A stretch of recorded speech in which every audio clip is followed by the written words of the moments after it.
dari Prodi Pendidikan IPA Universitas Negeri Padang. Baiklah, pada kesempatan kali ini saya akan mempresentasikan laporan hasil praktikum mata kuliah Fisika Umum dengan menggunakan aplikasi PET, yaitu materi tentang gerak peluru dan hukum 2 Newton. Berikut adalah penjelasannya. Laporan praktikum 1, gerak peluru. Tujuan praktikum kali ini yaitu untuk menentukan pengaruh perubahan kecepatan, perubahan sudut elevasi, dan pengaruh ukuran peluru terhadap jangkauan horizontal terjauh. Berikut adalah langkah-langkah atau prosedur yang harus kita laksanakan. Yang pertama, buka aplikasi PET pada laptop atau notebook, kemudian pilih bagian gaya dan gerak dasar untuk melakukan praktikum. Tampilannya akan menjadi seperti ini. Percobaan pertama untuk membuktikan bagaimana pengaruh perubahan kecepatan terhadap jangkauan horizontal. Langkah pertama yang harus kita lakukan adalah sesuaikan diameter dan juga massa dari peluru. Kemudian kita nonaktifkan air resisten atau hambatan udara. Kemudian kita atur sudut elevasinya yaitu 45 derajat. Yang menjadi variabel konstan di sini adalah sudut elevasi dan kemudian kita akan mengubah kecepatannya. Kecepatan yang pertama kita pakai adalah 10 meter. Dihasilkan jangkauan horizontalnya sejauh 10,10 meter dengan waktu 1,48 second. Selanjutnya, jika kecepatannya kita ubah menjadi 15 meter per sekon, maka ketika kita tembakkan peluru, kita akan mendapatkan jangkauan terjauhnya yaitu sekitar 22,04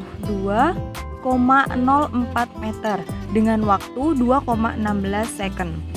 Lalu ketika kita ubah lagi kecepatan awalnya menjadi 18 meter per sekon, maka didapatkan jangkauan terjauhnya yaitu 53,05 meter dalam waktu 2,59 second. Selanjutnya kita masukkan semua data ke dalam tabel.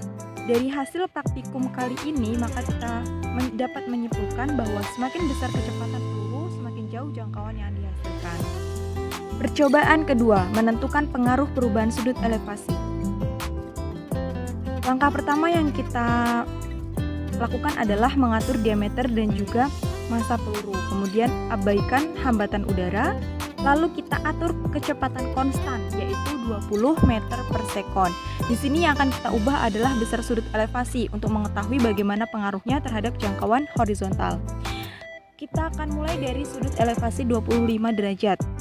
Setelah ditembakkan, maka jangkauan terjauh yang dicapai adalah sekitar 31,24 meter dengan waktu 1,72 sekon.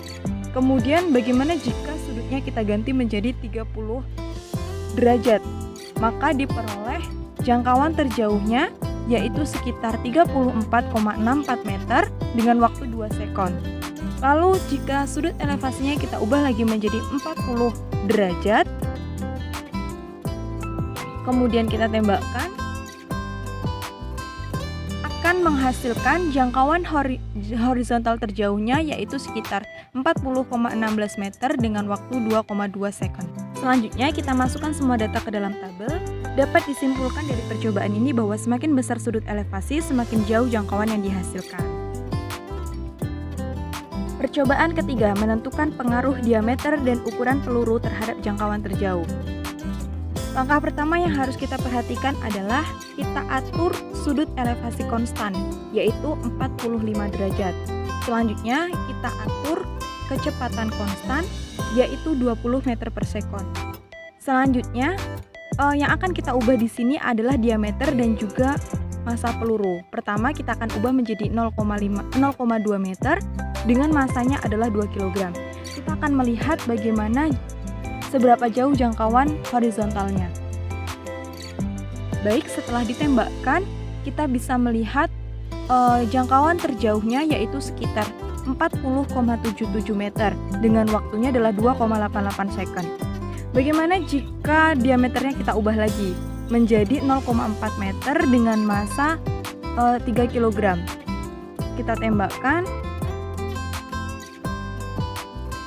Ternyata jangkauan horizontalnya tetap, yaitu 40,77 meter dengan waktu yang juga tetap yaitu 2,88 second.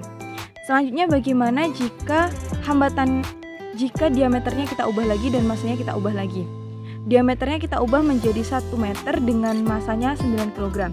Ketika kita tembakkan lagi pelurunya, maka dia juga tetap menghasilkan jangkauan horizontal yang sama, yaitu 40,77 meter. Selanjutnya, kita masukkan semua data ke dalam tabel. Jadi dari percobaan ini dapat disimpulkan bahwa diameter dan massa peluru tidak berpengaruh terhadap jangkauan horizontal terjauh yang dihasilkan. Laporan praktikum 2, hukum 2 Newton. Tujuan praktikum, mengetahui hubungan antara gaya yang diberikan dengan percepatan benda, mengetahui hubungan antara massa dengan percepatan gerak benda. Teori dasar praktikum hukum 2 Newton ini yaitu F sama dengan M kali A, dengan F adalah gaya, M adalah massa, dan A adalah percepatan benda. Langkah atau prosedurnya bisa dilihat di dalam layar, sudah saya jelaskan, dan ini merupakan contoh bagaimana awal kita melakukan praktikum. Percobaan pertama, hubungan antara gaya dan percepatan. Langkah awal yang harus kita perhatikan adalah kita harus mencentang semua icon di sini. Mulai dari gaya, jumlah gaya, nilai, massa, dan kecepatan. Sehingga kita bisa melihat berapa besar nilai yang digunakan. Kemudian kita abaikan gaya gesekan. Lalu selanjutnya adalah kita tetapkan massa yang konstan, yaitu 200 kg. Kemudian yang akan menjadi variabel yang berubah yaitu gaya yang akan kita berikan. Untuk di awal kita akan melihat bagaimana percepatan suatu benda apabila gaya yang kita berikan itu sebesar 50 Newton, masih dengan massa 200 kg, yaitu dapat dilihat bahwa percepatannya adalah 0,25 meter per sekon kuadrat. Kemudian bagaimana jika gayanya berubah menjadi 100 Newton, masih dengan massa 200 kg, percepatannya berubah menjadi 0,5 meter per sekon kuadrat. Kemudian dengan gaya yang bertambah lagi yaitu 200 Newton, percepatannya juga berubah lagi menjadi 1,00 meter per sekon kuadrat. Dengan gaya menjadi 250 Newton, percepatan menjadi 1,25 meter per sekon kuadrat.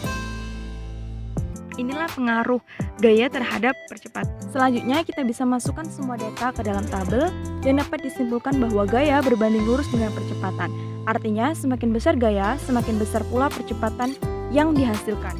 Hal ini sesuai dengan yang ada pada hukum 2 Newton. F sama dengan M dikali A. Artinya F dan A memiliki satu garis yang lurus dan berbanding lurus. Percobaan kedua, hubungan massa dan percepatan. Yang harus kita perhatikan yaitu kita harus mencentang semua icon yang ada.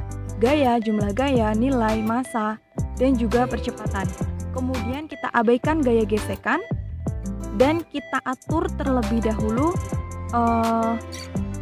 gaya yang akan kita berikan. Gaya yang akan kita berikan adalah gaya yang konstan, yaitu 100 Newton. Kita akan melihat bagaimana jika massanya diubah-ubah. Di awal kita akan memberi massa 100 kg. Ternyata percepatan dihasilkan adalah 1,00 meter per sekon kuadrat.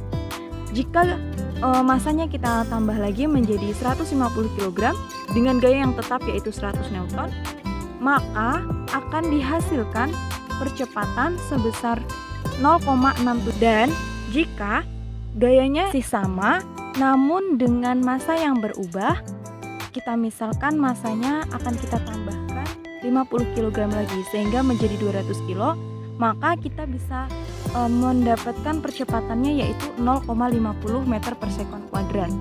Nah, bagaimana jika massanya kita tambah lagi? Sebelumnya kita turunkan dulu, kemudian kita akan tambahkan massanya menjadi 250 kg dengan gaya yang diberikan tetap yaitu 100 Newton. Ternyata dihasilkan percepatan sebesar 0,40 meter per sekon kuadrat. Nah, disinilah bisa kita lihat jelas bagaimana massa ini berpengaruh besar terhadap nilai percepatan.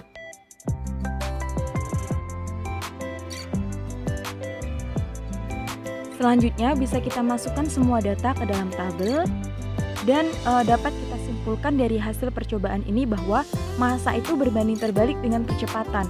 Artinya, semakin besar massa, maka semakin kecil percepatan yang dihasilkan. Baiklah, sekian terima kasih mengenai materi praktikum kali ini.